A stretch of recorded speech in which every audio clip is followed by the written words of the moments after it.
આટલા આફડા ફાફડા થાવ હો? કેમ કોઈ બાર થી વાહે થયું હે? આમ ધોડા ધોડા આવો હો ને અહીંયા પાછળ વળીને જોતા તા. કાંઈ નહીં, હવે તો બહાર નીકળવું મુશ્કેલ થઈ ગયું મારે. ત્યાં જાવ ને કોક ને કોક પકડી લે, ત્યાં જાવ ને કોક ને કોક બોલાવી દે, ગમે ને જાઉં ઘેરી જ લે બધી બાજુ મને. શું કરું કઈ સમજાતું નથી હવે તો. બહાર જવું મુશ્કેલ થઈ ગયું. માંડ હતી ઘરમાં કર્યો, ડેલી ઉપર રહી ગયા ચારે બાજુ. બોલ.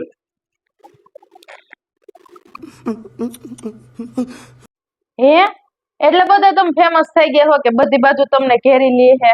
જો જો મમ્મી, મારો ઘરવાળો કેટલો ફેમસ થઈ ગયો હે કે હવે તો એને બધા બહાર થી ઘેરી લે, તો આપણે બોડીગાર્ડ રાખવા જોઈએ, બાઉન્સર રાખવા જોઈએ.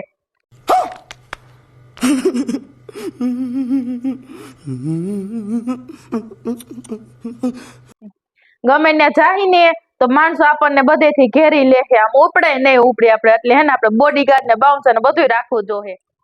એ તારો ડોહો ક્યાંય ફેમસ થઈ નથી આવ્યો, પાછો દેણું કરીને આવ્યો કે ઘેરે છે માર માઠું થઈ. छींक टपाक डम डम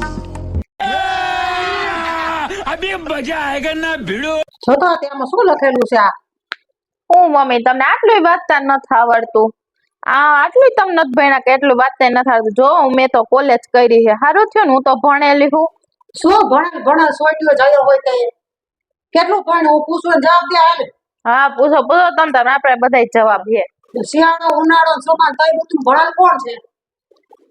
હું મમ્મી તમે ઋતુ કે ભણેલી હોય કે તમને આવડતું હોય કયો, મને નથી આવડતું.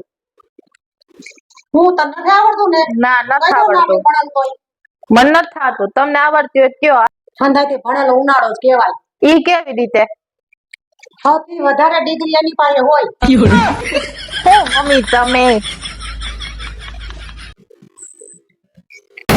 મમ્મી ઓમાં હે ને એક મોબાઈલ માં આવ્યું હતું કઈ ખાવાની સીધી રાખવાની ને એવું બધું, એટલે ઘરમાં ડખા ન થાય એવું હોય. ઘરમાં ડખા ન થાય એવું કઈક વિચારો ને, ઘરમાં ડખા ઓછા થાય.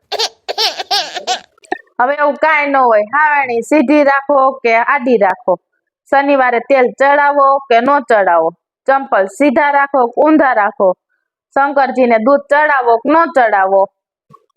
ઘરમાં બાઈ હોય ને ડખો થાય ને થાય.